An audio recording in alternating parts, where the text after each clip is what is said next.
semana vamos a hablar acerca de la consagración.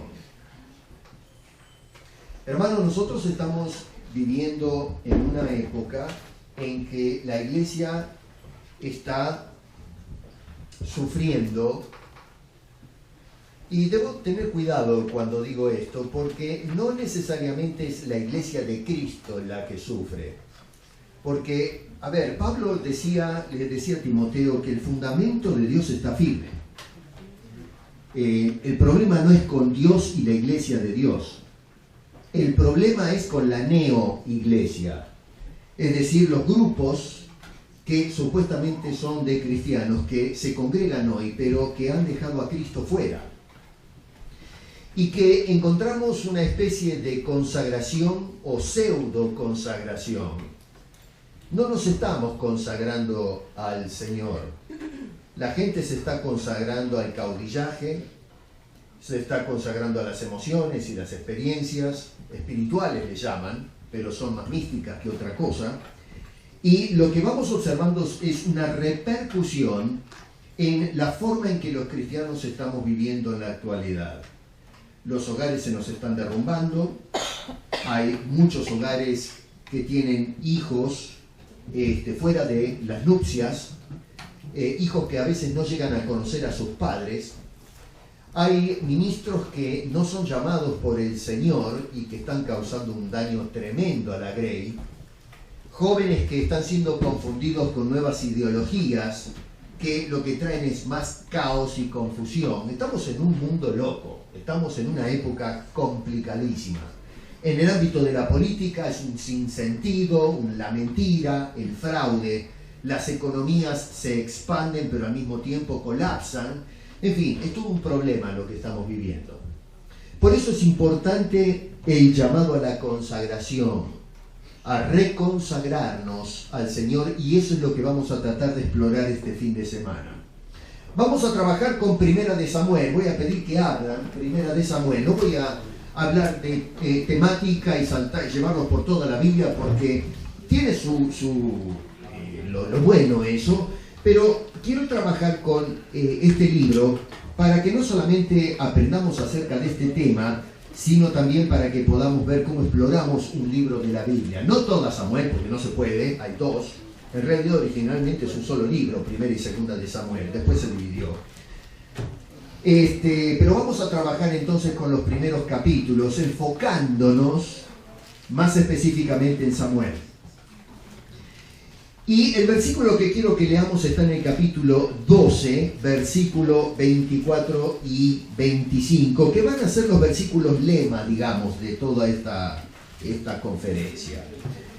Dice en los versos 24 y 25, capítulo 12 de Primera de Samuel: solamente temed a Jehová y servidle de verdad con todo vuestro corazón, pues considerad cuán grandes cosas ha hecho por vosotros. ¿Estás considerando lo que Dios ha hecho en tu vida? Mas si perseverareis en hacer mal, vosotros y vuestro rey pereceréis. Señor, gracias por tu palabra.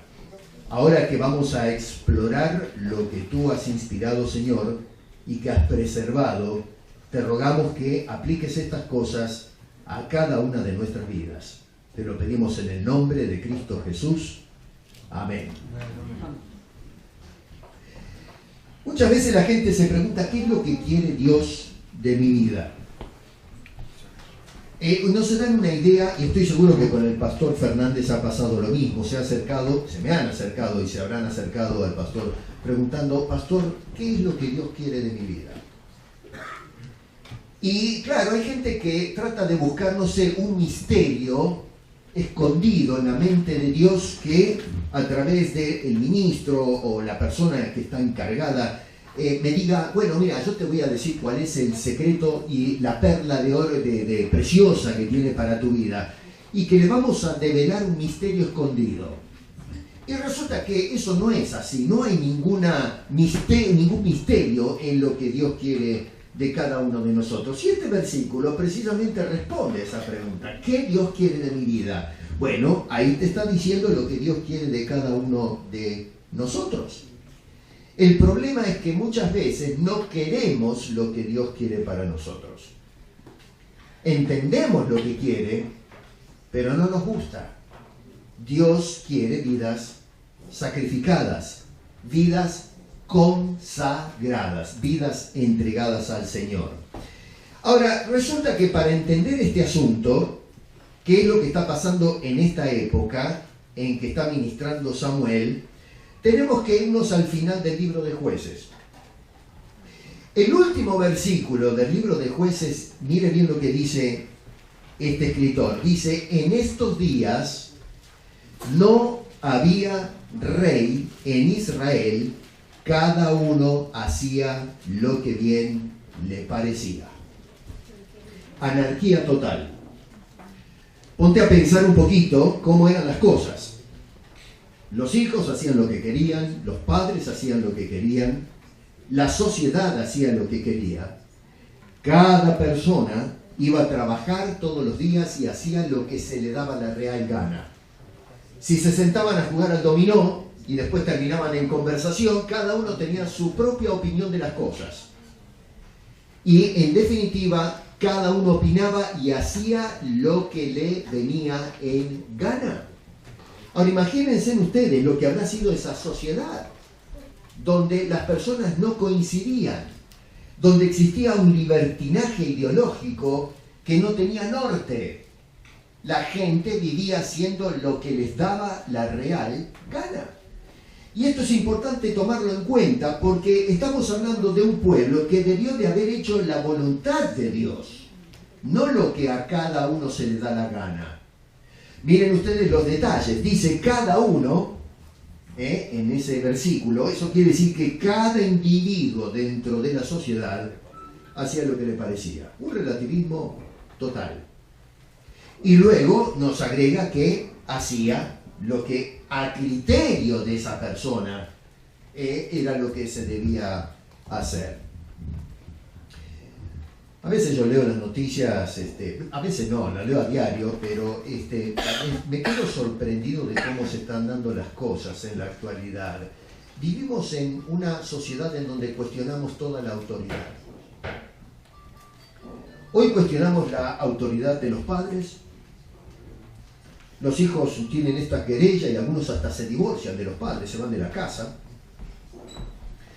Tenemos una rebelión contra la autoridad en las escuelas. Hay maestros que son locos, enseñan cualquier cosa, tienen la moralidad está por el piso. Pero por otro lado tenemos maestros que sinceramente y por vocación quieren enseñar, pero tienen un problema en la disciplina en la escuela, porque la sociedad lo que le ha dado es a los chicos la libertad de desafiar a las autoridades. No nos sometemos a las autoridades públicas. Hoy día, por ejemplo, si una persona lo para un policía y le hace 3 preguntas, casi nos agarramos a golpes con el policía. Lo desafiamos diciendo, ¿quién es usted para decirme a mí lo que tengo que hacer? Y sí, hay policías que son unos pillos, unos sinvergüenzas, pero esos son individuos que actúan mal o llevan mal el uniforme, pero es la autoridad que trata de mantener la ley y el orden para que vivamos tranquilos. He visto algunos videos últimamente, ayer cuando veníamos para acá estábamos conversando con algunos hermanos de gente en Latinoamérica que cuando la policía los para por alguna cosa los agarran a golpes. Cuando arrestan a una persona que lo pescaron infragante, vienen 3, 4 vecinos y agarran a golpes al policía para soltar al delincuente. Ya no respetamos la autoridad pública. Los oficios de gobierno tampoco se respetan. Tal es así que la gente hoy sale por las calles enardecida y comienzan a agarrar a pedradas las oficinas de gobierno cuando no linchan a alguno por ahí y cosas por el estilo. Y por supuesto, bueno, ni hablar de la autoridad de la Biblia.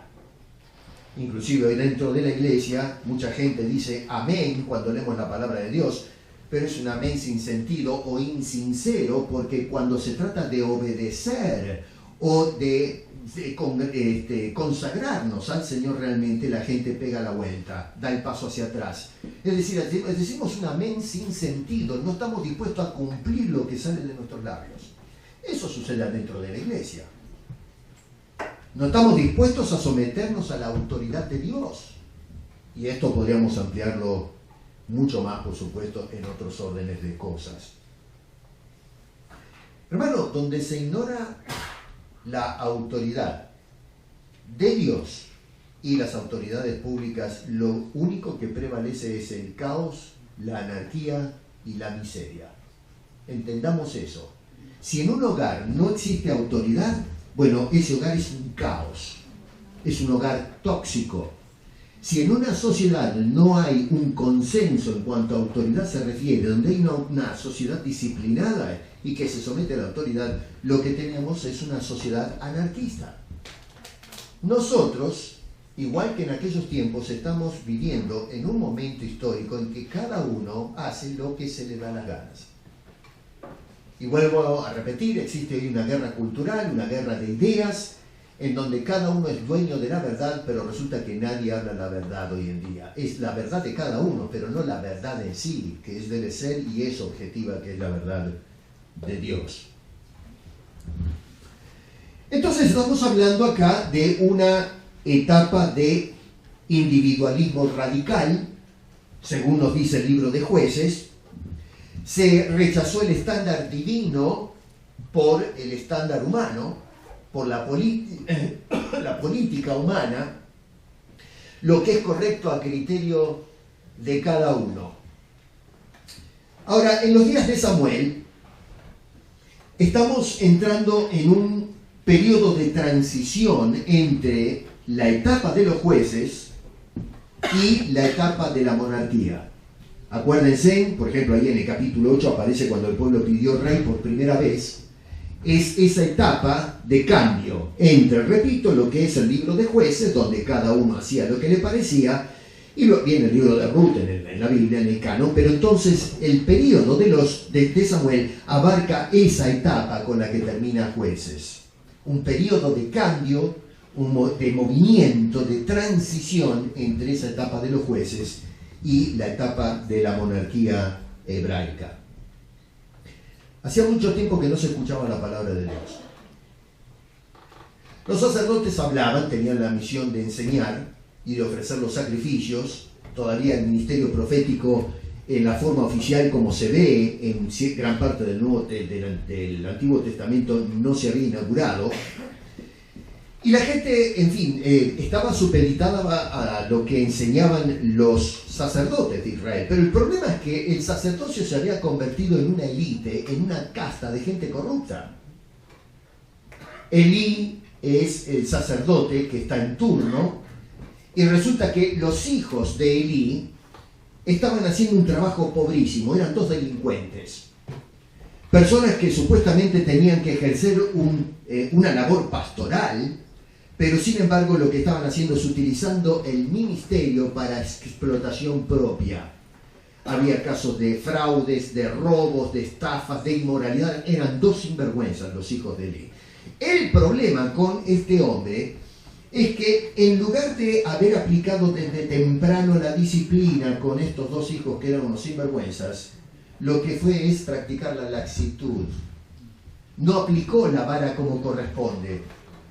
La consagración de Elí es una consagración cuestionable y es por eso que eventualmente Dios lo reemplaza. Y los hijos eventualmente tuvieron que pagar muy caro la actitud que tuvieron, porque no eran hijos consagrados a Dios, sino a la estafa, a la mentira, a explotar la religión de las masas en beneficio propio. Hoy la iglesia está cargada de gente así, de sinvergüenzas que son sátrapas metidos en la obra del Señor, que no deberían estar allí, que no tienen la capacidad para dirigir la grey del Señor, sino que entran para negociar, para desplumar la grey, para sacarles el dinero, para ellos enaltecerse y vivir una vida de lujos y placeres con el pueblo que costó la sangre del Hijo de Dios. Una cosa tremenda. Esos son los tiempos que vivimos hoy. No muy distintos, son otras épocas, pero la dinámica humana sigue siendo exactamente la misma. Es repetitiva, vivimos en un círculo de vicio y de pecado. Es por eso que Dios, viendo la problemática social y lo que estaba pasando con el sacerdocio, decide entonces él mismo consagrarse a una persona que sea apta para sacar al pueblo de esta situación. Y es por eso que llama a Samuel. Reemplaza a Elí con Samuel. Todos los libros de la Biblia tienen una idea central que expone toda la tesis de un libro. La tesis o el verso central que sintetiza todo lo que Primera de Samuel nos quiere enseñar a nosotros es precisamente este capítulo 12, versos 24 y 25. Es decir, si nos paramos y hacemos hermenéutica, decimos, bueno, ¿de qué habla? ¿Qué es lo que Dios quiere de todos nosotros cuando leemos Primera de Samuel? ¿Qué es lo que espera Dios de nosotros? Bueno, ahí está la respuesta. Es lo que dicen esos versículos. Solamente temed a Jehová y servirle de verdad con todo vuestro corazón, pues considerad cuán grandes cosas ha hecho por vosotros. Lo que tenemos en esos versículos, o en ese verso 24, es un llamado a la consagración, a que nos dediquemos a Dios, que entreguemos nuestras vidas y nuestro tiempo a Dios. Dios le está diciendo estas palabras a una sociedad en la que cada uno hacía lo que bien le parecía. Y eso a Dios no le parece. Y es por eso que le dice a estas personas, a través de Samuel, señores, esto es lo que yo quiero. Un pueblo dedicado, un pueblo consagrado, un pueblo enfocado. Y esto no es un mensaje que quedó en el pasado y nosotros lo leemos historia y contemplamos lo que pasó en el ayer, sino que la Biblia preservó estas palabras para que nos hable Dios hoy, en nuestro tiempo, y Dios sigue diciendo a través de su palabra exactamente lo mismo. ¿Qué es lo que Dios quiere de tu vida? Y ahí te lo está diciendo. Consagración. No que digamos amén, sino que caminemos el amén, que vivamos el amén, que practiquemos ese amén. Tenemos un llamado, hay dos cosas, pero en primer lugar noten que tenemos un llamado a la consagración. ¿Qué implica consagrarse? Preguntamos a ese versículo. ¿Qué significa consagrarse a Dios? Y cuando miramos lo que nos dice acá la Escritura, podemos sacar más o menos una prognosis de lo que es la consagración. Número uno es tener temor a Dios. Solamente temer a Jehová. Por ahí empieza el asunto. No hay que darle... Uno puede decir, bueno, pero es cliché eso. ¿Qué hay de nuevo? Bueno, el asunto es que, otra vez, creemos en esto, lo entendemos, pero ¿lo estamos viviendo? Tenemos que tener temor a Dios. La consagración empieza por la actitud que tenemos hacia Dios. Temor a Dios. Ahora, cuidado con esto, porque existe el temor, el terror de un Dios justiciero, que cuando la persona que está en pecado no busca la reconciliación con ese Dios, está en problema, porque vamos a encontrar el juicio eterno. No se salva nadie. La paga del pecado, nos dice el Nuevo Testamento, muerte. Pero cuando acá se está hablando del temor a Dios, se está hablando al pueblo de Dios. Hoy diríamos la iglesia de Cristo, tratando de contemporizar con los términos. Temor a Dios. Bueno, fenómeno, pero ¿qué quiere decir temer a Dios? Lo primero que implica el temor a Dios es reverencia. Es de tener respeto por ese Dios. Esto es importante porque, repito, no perdamos la dinámica, cada uno en esta etapa histórica hacía lo que bien le parecía a cada uno. Obviamente que esta gente no respetaba la autoridad de Dios. Había un caudillaje individual, cada uno es dueño de su destino, dueño del quehacer. Dios fue desplazado completamente. Acá no estamos en una sociedad teocéntrica, sino egocéntrica. Una sociedad basada en el individuo, en lo que dicta cada persona. Eso no es mostrar respeto o reverencia por Dios y por las cosas de Dios. Yo a veces miro cómo vivimos hoy, inclusive a veces leemos la Biblia y no sé, pero decimos esta gente que pedazos de brutos que eran, ¿eh? ¿Cómo puede ser que la gente teniendo un Dios tan grande hayan le hayan dado la espalda y vivir cada uno como se le da la gana. ¿Y cómo vivimos nosotros hoy? ¿Le tenemos miedo a Dios nosotros los creyentes? ¿Respetamos a Dios? ¿Tenemos reverencia por Dios? A veces en los videos hoy observamos, yo creo que algunos de ustedes los han visto, ¿no? Yo soy muy crítico de esto. ¿Cómo tenemos personas hoy en los cultos que bailan, algunos semidesnudos, todos deshilachados, desgreñidos, un relajo total? Siempre le pregunto a las personas, ¿usted se imagina a Cristo? Por ejemplo, hace poco veía en una famosa iglesia que creo que se fundó en Australia, se hizo famosa mundialmente, en donde hacían, ¿saben lo que es el pole dance? Se puso de moda el pole dance, ¿no? Las mujeres antiguamente en algunos lugares turbios bailaban en un caño, y eso, bueno, hoy no sé, pero se hizo popular. Ahora hay seminarios para las esposas para aprender a bailar, imagínense, en un caño. O sea que, no sé qué es lo que tiene la gente en la cabeza, que los maridos, no sé, le piden a la mujer, dan con el destornillador, ponen un caño en la casa y la mujer llega, qué sé yo, después de lavar los platos se pone a bailar en el caño. Es una cosa loca. Hay cursos para las mujeres de bailar en el caño. Bueno, qué sé yo, ese es el mundo donde vivimos, Bueno, eso ahora se metió en la iglesia. Estuve mirando algunos videos donde hay personas que bailan en un caño. La danza santa. Por favor. Eso, dígame, ¿ustedes verían a María, por ejemplo, bailando en un caño? No, María. Estoy hablando de María, la de los tiempos bíblicos, Imagínense que no tengo María. Imaginamos a María, a la madre de Jesús, bailando a José en un caño.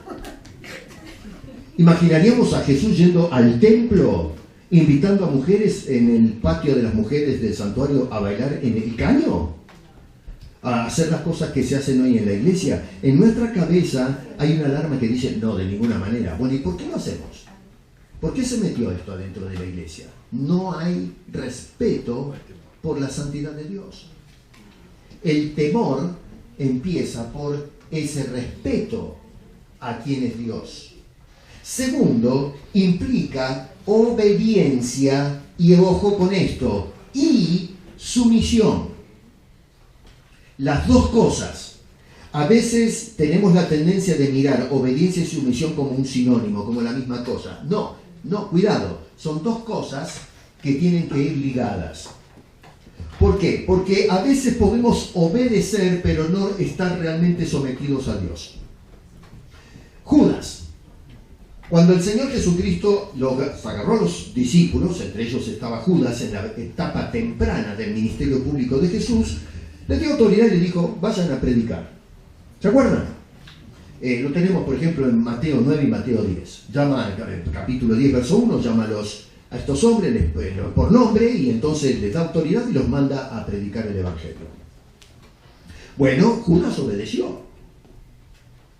Pero nosotros sabemos que Judas eventualmente no se sometió al Señor. Lucas nos relata la historia de 10 leprosos que lepra era un estigma social en ese entonces, era gente marginada. 10 se enteró, la fama de Jesús era conocida por todos lados. Escucharon que Jesús andaba por ahí y nos relata Lucas que estos señores aparecieron a los gritos diciéndole al Señor, ten misericordia de nosotros, y pidieron que los restaurara. Jesús les dio las indicaciones y les dijo, vayan, peguen la vuelta y váyanse a ver al sacerdote, presenten las ofrendas, hagan todo lo que él diga. ¿Y qué hicieron todos? Los 10 individuos pegaron la vuelta y allá se fueron. Obedecieron las indicaciones del Señor. Sin embargo, nos dice que uno de ellos se ve que fue reflexionando en el camino y pegó la vuelta. ¿Se acuerdan la historia? Y fue el único que cayó a los pies del Señor. Y el Señor preguntó, ¿y dónde están los otros? Obediencia sin sumisión. Obedecieron las indicaciones del Maestro, pero no se sometieron. Solo uno de los 10, solamente uno, aplicó la obediencia en una sumisión santa.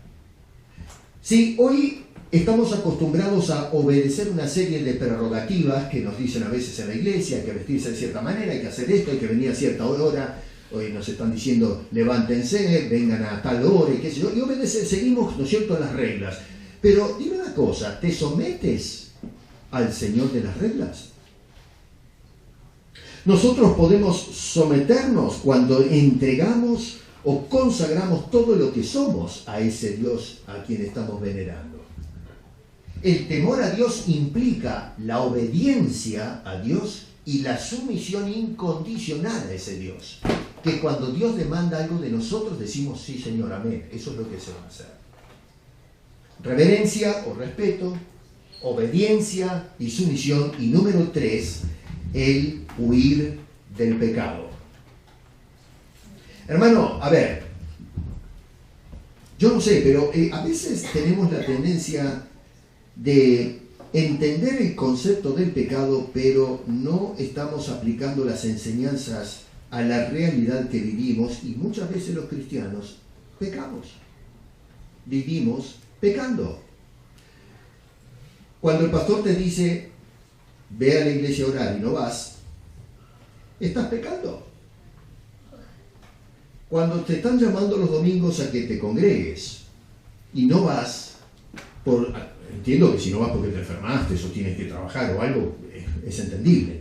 Pero cuando no vamos porque no tengo ganas, de repente decimos, no, es que tuve que trabajar, cuando en realidad no teníamos que trabajar. Me dolía la cabeza, cuando en realidad no nos dolía la cabeza. Si nos duele la cabeza porque estábamos muchas horas pegados a la almohada. O no pude ir porque estaba muy cansado, resulta que nos fuimos a acostar a las 2 de la mañana mirando televisión. Por favor. Eso es pecado. No estamos robando un banco, no estoy consumiendo drogas, no estoy viviendo la vida de inmoralidad o cosas por el estilo que lo enlistamos en la columna de pecados radicales. No, señor, a veces el escritor nos decía, cazadnos las zorras pequeñas porque son las que arruinan el sembrado. Son esas cositas pequeñas, son como las gotitas que van saliendo de un caño, hasta que hacen un desastre. Lo que tenemos que hacer, si hemos de mostrar temor a Dios o reverencia a Dios, es vivir alejados de una vida de pecado, y pecados que a veces son cotidianos. A ver, el escritor de Hebreos en el capítulo 12, verso 1, y está hablando a los creyentes del Nuevo Testamento, nos está diciendo que corramos con paciencia la carrera que tenemos por delante puesto los ojos en Jesús. Pero en el verso 1 lo que dice es que nos despojemos de todo peso, es decir, lo que entorpece mi carrera de la fe, pero luego dice, y del pecado que nos asedia. El pecado que nos tiene cercados. El asedio es cuando un ejército se mete alrededor. Aquel entonces las ciudades eran fortificadas, no es como ahora. Ahora vivimos en sociedades abiertas. En aquel entonces se construían ciudades con muros, donde la gente vivía adentro, atomizada, para justamente resguardarse de las amenazas de fuerzas extranjeras que venían a robarse todo. Entonces, cuando se quería sitiar una ciudad, se asediaba, se ponía el ejército alrededor, se construían máquinas. Y a eso apunta el escritor de Hebreos. El pecado está alrededor nuestro, acechándonos, asediándonos, haciendo sitio para que cuando nos durmamos, entonces puedan sitiarnos, tomar control de nuestras vidas. No podemos correr la carrera de la fe no prestando atención al asedio que el pecado efectúa constantemente alrededor nuestro. Las tentaciones están siempre ahí. Un llamado a la consagración implica temer a Dios. Y temer a Dios implica, hermano querido, tener respeto y reverencia por ese Dios, obediencia y sumisión a Dios, y huir del pecado, salir corriendo cuando se nos presenta. No solamente el temor a Dios, pero en segundo lugar nos dice el versículo que implica el servicio a Dios. Dice, solamente temed a Jehová, y escucha ahora la conjunción, y servidle. No es simplemente decir, bueno, sí, yo tengo respeto por Dios, pero ¿le sirves a ese Dios? Otra vez, en la iglesia cristiana, ¿qué papel desempeñamos nosotros? Cuando te vayas de este lugar y vuelvas a Hamilton, a Toronto, ¿cuál va a ser tu papel? ¿De qué manera vas a servir a Dios? Y ojo, no se trata solamente de servirlo en la iglesia, pero tenemos que servirlo a Dios todos los días, en casa, en el trabajo, en el medio de la sociedad en donde estamos viviendo. Somos los testigos del Señor Jesucristo, estamos puestos allí para hablarle al mundo de quién es nuestro Dios. Nuestro servicio, Dios nos dijo que nos dejó en este mundo, en lugar de llevarnos ya a su presencia, para que seamos los parlantes del cielo, para que podamos ser los voceros del Señor, testigos de Cristo. En esa forma servimos a Dios. ¿Lo estamos haciendo como iglesia? La iglesia cristiana perdió el sentido evangelístico, el sentido misionero. Hace décadas atrás salieron multitudes de personas cruzando los océanos para ir a predicar a Cristo. Hoy es un problema porque estamos necesitando que misioneros vengan a reevangelizarlos a nosotros ahora de nuevo. No hay un interés por la misión, no hay un interés por evangelizar. Dime tú en Toronto o en Hamilton, ¿cuántas personas hemos evangelizado en este año, en lo que va de este año? ¿Cuántas personas escucharon el Evangelio de parte de no solamente nosotros, sino todas las iglesias evangélicas? Nos sentimos cómodos dentro de los recintos, en el santuario, cantando, que es muy lindo, escuchando la predicación. Pastor, me gustó la predicación. Bueno, pero Dios no nos dejó este mundo para que escuchemos predicación solamente, sino para salir a ser testigos de Cristo. Pero no estamos sirviendo a Dios.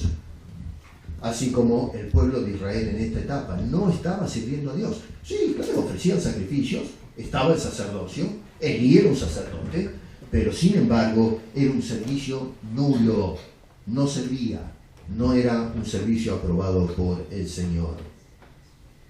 Y fíjate qué interesante, porque dice que el servicio a Dios tiene que ser de verdad. Otra vez, mira, cada palabra cuenta, ¿eh? Dice, y servirle de verdad, con todo vuestro corazón. A ver, hay personas que sirven, pero ¿cuál es la motivación del servicio? Porque si yo estoy haciendo un servicio para que la gente me vea, pero cuando la gente me habla acerca del por qué lo hago es para la gloria de Dios, no estoy sirviendo de verdad, es mentira. Estoy haciendo mi servicio para ser servido, para que la gente me aplauda, para tener cierto crédito. Los fariseos hacían esto. Se tiraban la sotana encima, toda su ropa religiosa, enseñaban la Biblia, eran expertos en teología, eran personas que estaban pero bien capacitadas. Pero lo que censuraba el Señor Jesucristo es que estas personas lo que hacían era todos estos supuestos beneficios para ser servidos de los demás. Buscaban ser los primeros. Y eso fue lo que censuró una de las querellas que tenía Jesús con el clero de la época. Hay mucha gente hoy que está metida en el servicio, pero no para servir a Dios, sino para ser aplaudidos, y otros para llenarse los bolsillos a costilla de la grey. Hoy la gente espera que Dios los sirva a ellos. Si hasta las oraciones que hacemos destilan esa manera de pensar. Hoy oramos y le decimos a Dios, yo demando. Tú hiciste promesa, yo demando tus promesas. Yo reclamo tus promesas. Dígame usted, decirle a Dios, yo demando tus promesas. La criatura caída que fue salva por gracia le pone demandas a Dios porque Dios por gracia dijo, yo quiero hacerte esto. Imagínense que su hijo venga a usted le regala los zapatos, la ropa, la comida y qué sé yo, y venga el mocoso y le diga a usted, yo demando que vos me des hoy un plato de pizza. Anda a trabajar, sin vergüenza pizza. Anda a trabajar. Yo demando, ustedes son mis padres, yo no pedí nacer, y entonces yo demando y les doy la orden de que ustedes me compren la zapatilla más cara, Nike, qué sé yo cuáles son. Demando que sean estas las zapatillas que me compres. Zapatillas que... En mis tiempos las zapatillas, ¿saben por dónde iba? Por las nalgas. Yo te voy a dar zapatillas. Bueno, eso hacemos con Dios. Oramos, decretamos, declaramos, demandamos, le damos órdenes a Dios. Es decir, que Dios debe ser subserviente nuestro en lugar de nosotros servir a Dios. Y eso es lo que pasaba en Israel. Cada uno hacía lo que le parecía, oraban a Dios, llevaban las ofrendas, los sacrificios, pero ¿para qué? Para que Dios demandaba la bendición de Dios, el servicio de Dios hacia ellos en lugar de ellos servir a Dios. Bueno, no estamos muy diferentes en la actualidad. Cuando se habla de servir a Dios, significa, por un lado, hacer su voluntad. No que Dios haga nuestra voluntad. Jesús nos enseñó a orar: Padre nuestro que estás en los cielos, santificado sea tu nombre. ¿Y qué dice después? Hágase tu voluntad. No dice haz nuestra voluntad. Dice hágase tu voluntad. Y nada tiene que ver la voluntad de la persona. Si vamos a aplicar la voluntad, es la voluntad de servir a Dios. La iglesia hoy demanda que Dios haga la voluntad de la iglesia, la voluntad de los creyentes. No, señor, el servicio a Dios implica que tú hagas la voluntad y sola voluntad de Dios. Y a veces la voluntad de Dios no la podemos entender. Hay una voluntad secreta de Dios, pero hay que aceptarla de todas maneras. Dios no tiene ninguna obligación de decirnos a nosotros por qué Él hace las cosas de la forma que lo hace. Si lo revela, es por pura gracia, pero no porque está obligado moralmente a decirnos a nosotros por qué hace las cosas como las hace. No tengo derecho a demandar una explicación a Dios. El servicio implica hacer su voluntad. La otra cosa es que hacer la voluntad de servicio implica servir a otros.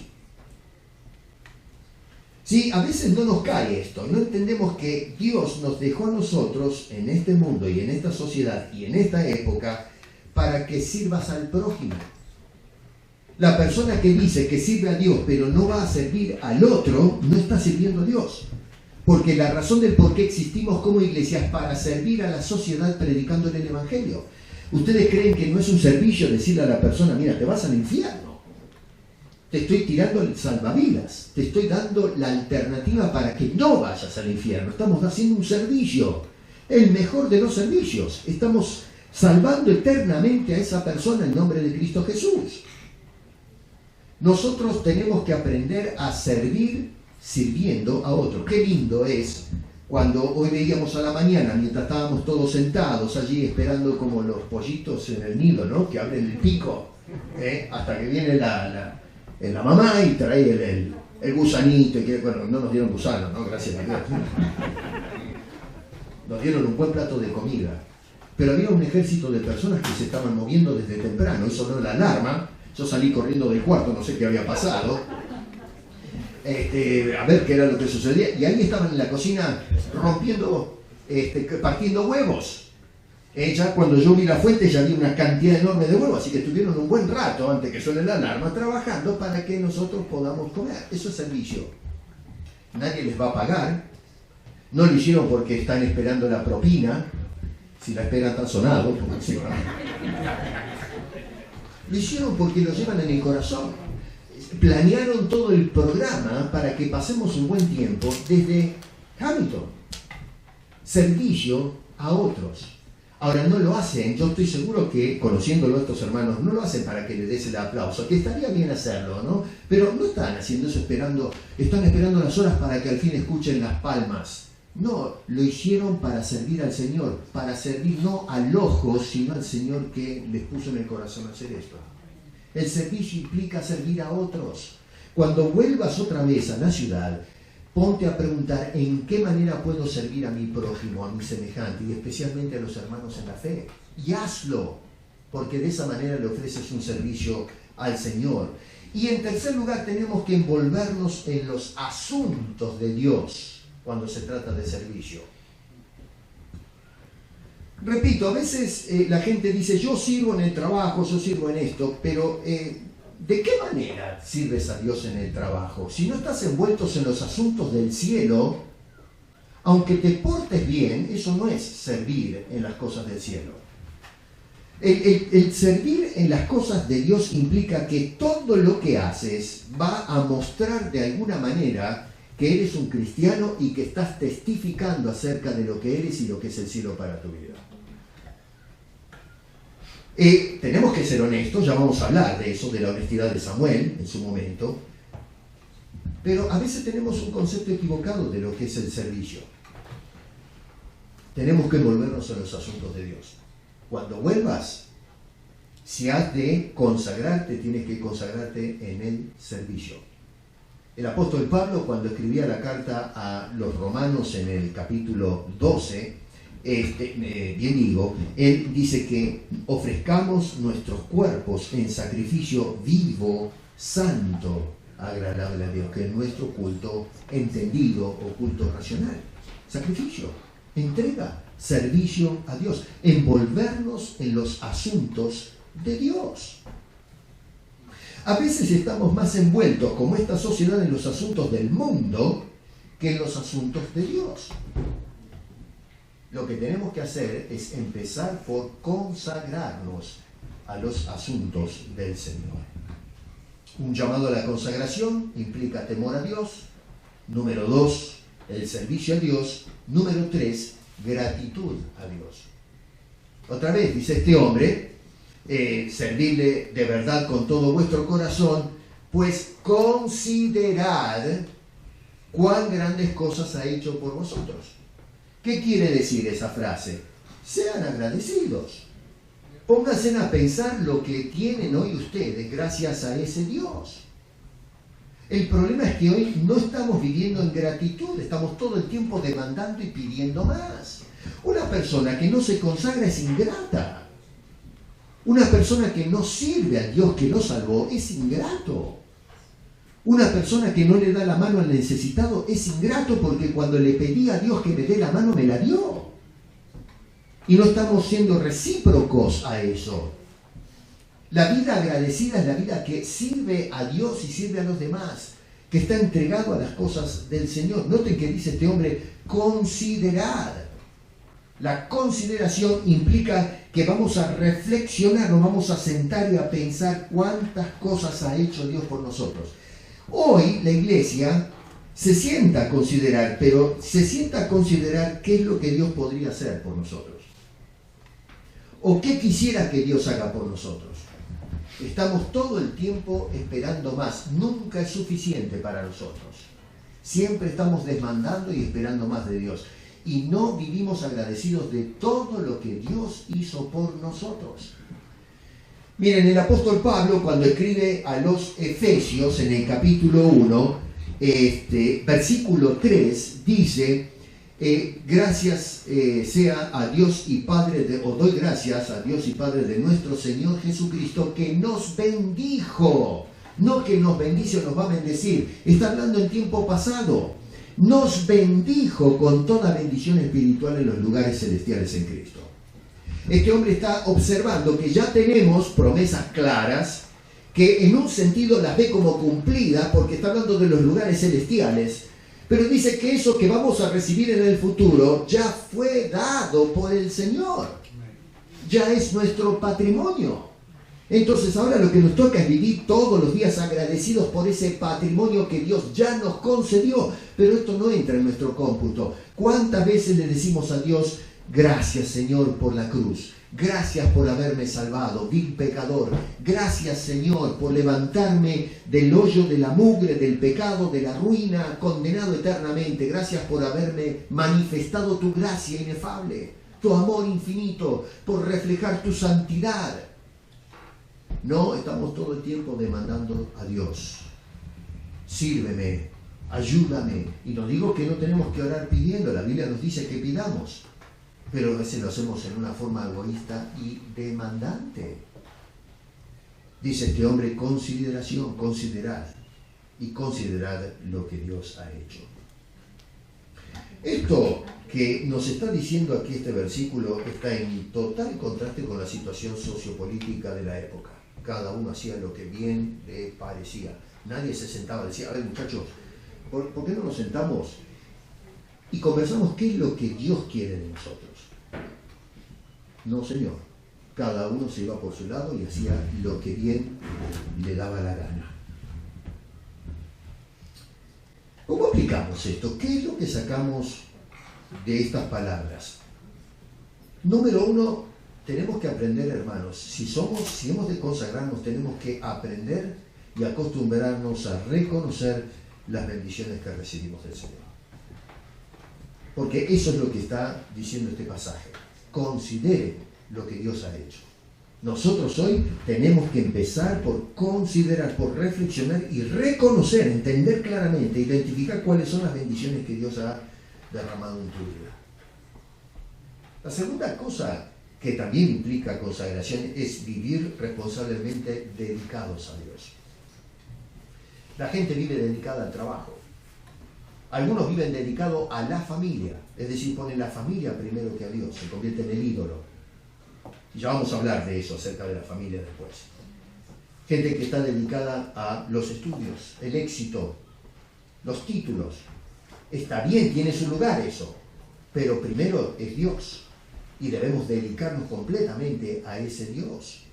Tenemos que vivir responsablemente, teniendo a Dios como el centro de nuestras vidas. Número 3, ser agradecidos por los beneficios que Dios no solamente nos ha mostrado, sino los que el Señor comparte contigo todos los días y todavía los que está prometiendo que va a compartir el día de mañana. Un llamado a la consagración. En segundo lugar, y para ir terminando, un llamado de advertencia. Miren bien lo que dice el verso 25. Mas si perseverares, ese más es o pero. Ahí va a poner un contraste. Esto es lo que yo quiero de ustedes, pero dice, si perseveráis en hacer mal, vosotros y vuestro rey pereceréis. Cuidado con eso. Noten que cuando dice si perseveran, quiere decir que está mostrando el estilo de conducta en el que estaban sumergidos estas personas. Es decir, le está diciendo, si ustedes van a continuar con esa tesitura de hacer cada uno lo que les parece, bueno, eso tiene consecuencias. No va a salir bien el experimento. ¿Por qué crees que la sociedad hoy está toda dada vuelta? Porque somos obstinados, somos testarudos, somos gente que no nos entra por las sienes. Nos gritan desde los púlpitos semana a semana, cuidado, no hagas esto, cambia de rumbo, cambia de dirección, cambia de actitud, y nosotros ahí, pero somos búfalos, le damos para adelante. Somos toros desbocados y le damos para adelante y nos damos la cabeza contra la pared y nos sale todo mal. La familia se nos viene abajo, los hijos se vuelven locos, que nos peleamos con la señora, con el marido, vuelan las sartenes, los platos. Y que si salimos a la sociedad nos peleamos con todo el mundo, con el patrón, con los compañeros, con el vecino. La gente se agarra a pepazos en las calles, las guerras por todos lados. Es un despiole. Es un desastre. Somos obstinados, no aprendemos nada. Nos estamos agarrando a bombazos ahí en Rusia. No aprendimos nada. No sabemos que las bombas matan y traen miseria. Claro que lo sabemos. Todavía tenemos fresco en nuestra conciencia la guerra mundial, primera y segunda. Muchos de nosotros somos todavía testigos del desastre del siglo pasado, de dos grandes guerras. Amén de otras guerras menores que le continuaron. Después siguió Corea en el 50 y después en el 60 la guerra de Vietnam. No aprendimos nada. Tuvimos guerra con el Medio Oriente y ahí vamos dándonos pepazos. No aprendemos nada. ¿Y qué dice la Escritura? Si vas a seguir en esa tesitura, persistes en hacer el mal, las cosas no te van a ir bien.